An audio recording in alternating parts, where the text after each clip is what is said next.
Hello, beautiful people. Welcome back to another episode of Space Doors. I hope you're having a wonderful Friday today, and I hope you've been keeping dry because it's been super rainy this past week. But you know what they say, April showers bring May flowers. So I love the rain. Anyway, today we are going to be reading The Magical School Bus, Lost in the Solar System by Joanna Cole.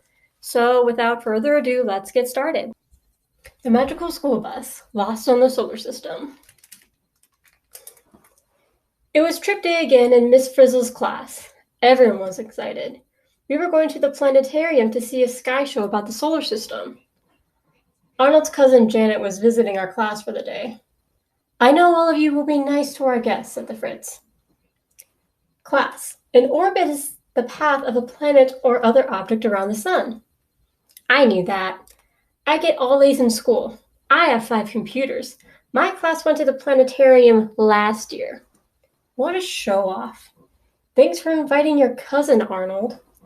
She's actually nice when you get to know her. We tried to be nice to Janet. We really did. As we got on the school bus, we told her that Miss Frizzle is the weirdest teacher in school. But Janet wasn't interested. She wanted to tell us about herself. My school is taller than your school. Our swings are better than your swings. My teacher is weirder than your teacher. Who wants a tall school? As usual, it took a while to get the old bus started, but we finally were on our way. As we were driving, Miss Frizzle told us all about how the Earth spins like a top as it moves in its orbit. It was just a short drive to the planetarium, but Miss Frizzle talked fast. When the Earth spins, we say it rotates. The Earth makes one complete rotation turn every 24 hours. We have new school buses at our school. At least it started this time. This bus is a wreck. When we got to the planetarium, it was closed for repairs. Class, this means we'll have to return to school, said the Frizz. We were so disappointed. Back to school? I'm so depressed. My planetarium is always open. On the way back, as we were waiting at a red light, something amazing happened. The bus started tilting back, and we heard the roar of rockets. Oh dear, said Miss Frizzle, we seem to be blasting off. Here we go again. Not another crazy trip. Children, we are going through the atmosphere, the layers of air around the Earth. I guess we'll be seeing the solar system after all. My bus has bigger rockets than your bus. Yeah, right, Janet. When the roar of the rockets stopped, we looked around. Everything had changed. The bus had turned into a spaceship. We were all dressed in spacesuits, and we were lighter than feathers. We floated above our seats. I'm flying. I'm flying higher than you are. Look, it's a UFB. A what? An unidentified flying banana. Far behind, in this black sky, we saw the planet Earth getting smaller and smaller. We were traveling in space. We had become astronauts. Class, notice Earth's blue oceans, white clouds, and brown land. It's beautiful. Look how small the Earth seems from here. I think I have to go to the bathroom.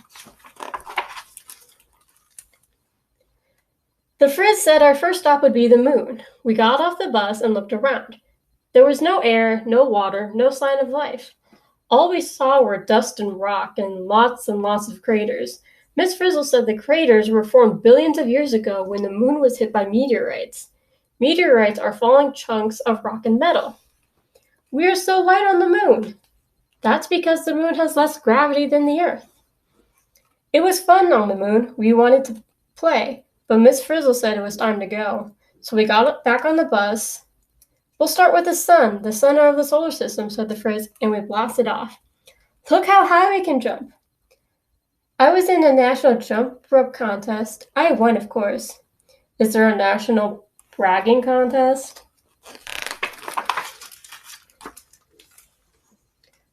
We zoomed toward the sun, the biggest, brightest, and hottest object in the solar system. Jets of super hot gases shot out at us from the surface. Thank goodness Miss Frizzle didn't get too close. We should never look directly at the sun, children. It can damage your eyes. You should never drive a bus directly into the sun either. She steered around to the other side and pulled away. We'll be seeing all the planets in order, class, explained Frizzy. Mercury is the first planet, the closest to the sun. My school is heated with solar energy. I have a sun deck. I have 10 pairs of sunglasses. Give us a break, Janet. Mercury was a dead, sun-baked planet. This planet is a lot like our moon. There is no water and hardly any air, said the Frizz. Notice the craters on its surface as we pass by. This sun looks twice as big from here as it does on Earth. That's because Mercury is so close. Too close. Let's go. Before long, we felt ourselves being pulled in by the gravity of Venus, the second planet from the sun. Venus was completely covered by a thick layer of yellowish clouds. We will now explore the surface of Venus, said Miss Frizzle. We're gaining weight and we haven't even had lunch. We will be heavier here on the moon or Mercury because Venus has more gravity. Below the clouds, Venus was as dry as a desert. The ground was covered with rocks, and it was hot. It was about 400 degrees centigrade. That's much hotter than an oven baking cookies. There's no life on Venus, class. It's too hot. It's too dry. There's too much acid. Let's leave. The air was so heavy, we could feel it pressing down on us. Miss Frizzle said there might be volcanoes around too. We said, let's get out of here. Our next stop is Mars, the red planet fourth from the sun, announced the Frizz. On our way, we'll be passing through the orbit of Earth, the third planet. The bus lifted with a roar. I've been to Mars lots of times. Just ignore her. As we came close to Mars, we passed its 2 moons, which are called Phobos and Deimos. Compared to our moon, they were tiny, and they weren't even round. Those are moons? They look like potatoes with craters. Long ago, there may have been water in those channels. Yes, but today all Mars's water is frozen in the polar ice caps. Earth is the best planet for life. That's why I live there. Janet likes to be the best. We noticed. Looking down, we saw a huge cannon. Miss Frizzle said it was as long as the United States. There was a volcano 3 times taller than the tallest volcano on Earth. And all around there were channels that looked like dried-up riverbeds. We landed and started walking around. Suddenly, a huge dust storm blew up. Miss Frizzle said dust storms on Mars can last for months. They may cover the whole planet. We scrambled back on the bus and headed out. Are there any aliens here? I don't see any. Don't be too sure. Mars is the last of what we call the inner planets. Miss Frizzle shouted above the roar of the rockets. We will now be going through the asteroid belts to the outer planets. Isn't space travel exciting, Arnold? I really prefer film strips. Thousands of asteroids were spinning all around us. All at once we heard the tinkling of broken glass.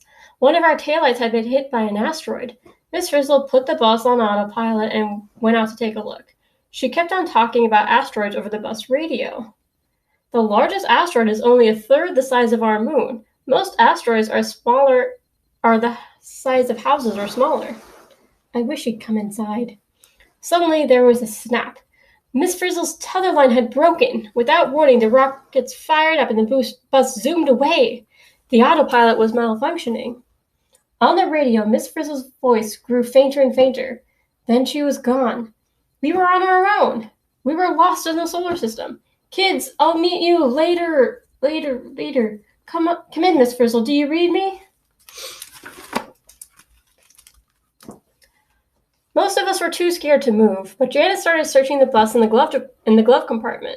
She found Miss Frizzle's lesson book. As she began reading from it, a huge planet came into view. Class, this is Jupiter, Janet read. It's the first of the outer planets and the largest planet in the solar system. As we approach Jupiter, we can see some of its 16 moons. Arnold, are you listening? Boy, Miss Frizzle plans everything. She shouldn't touch Miss Frizzle's things, but this is an emergency. We thought the school bus was going to land, but there was no solid ground to land on. Jupiter is a gas giant, a planet made almost entirely of gas. As we left Jupiter, we wondered and worried, would we ever get home? Jupiter is so big that more than 1,000 Earths could fit inside it. Miss Frizzle, where are you? The next sight made us forget our troubles. It was Saturn, a gas planet like Jupiter. It had swirling clouds and lots of moons. But the most incredible thing about Saturn was its rings. It was the most beautiful planet in our solar system. There are thousands of rings around Saturn, class. They look like the grooves in a phonograph record. Saturn is the grooviest planet, man.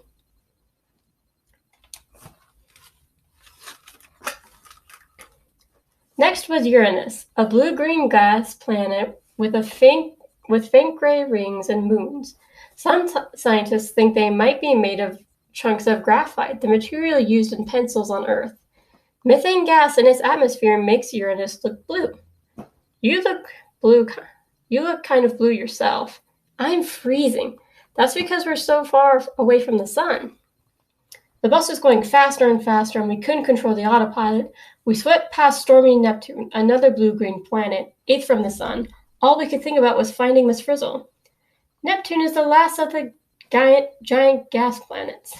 We're almost out of gas ourselves, and the nearest service station is 4,000 million kilometers away. We were going so fast, we almost missed seeing the 9th planet, tiny Pluto, and its moon Charon. We were so far away from the sun that it didn't look big anymore. It just looked like a very bright star. We were leaving the solar system.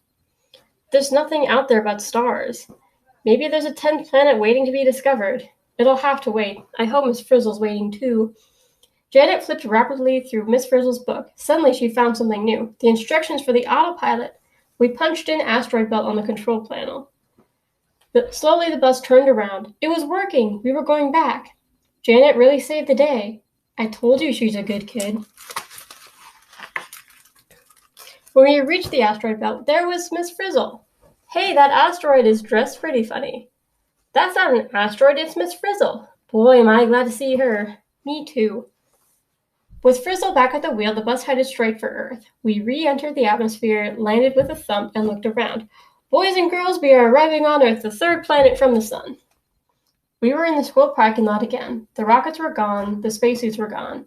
The bus was a wreck. Everything was back to normal. Thank goodness. Hello again, old friend. In the classroom, we made a terrific chart of the planets and a mobile of the solar system. At last, it was time to go home. It had been a typical day in Miss Frizzle's class. Now we only had one problem. Would anyone ever believe us when we told about our trip? We went to outer space today. Of course you did, dear. My favorite planet was Jupiter. No, maybe Mars. Of course Saturn was gorgeous too. Mom, make him stop. And there was Miss Frizzle floating among the asteroids. What an imagination. We could have been lost in space forever. Eat your salad, honey. And that is the end.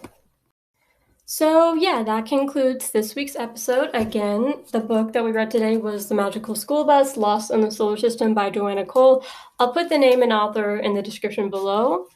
If you're on the fence about checking it out, I should mention that throughout the book there are these tiny little notes that have facts about the solar system, the planets, stuff like that. So if you want to read those and find out what those say and learn more about space and the solar system, I highly recommend checking it out. And yeah, thank you so much for tuning in to this week's video, and I will see you next week. Bye-bye!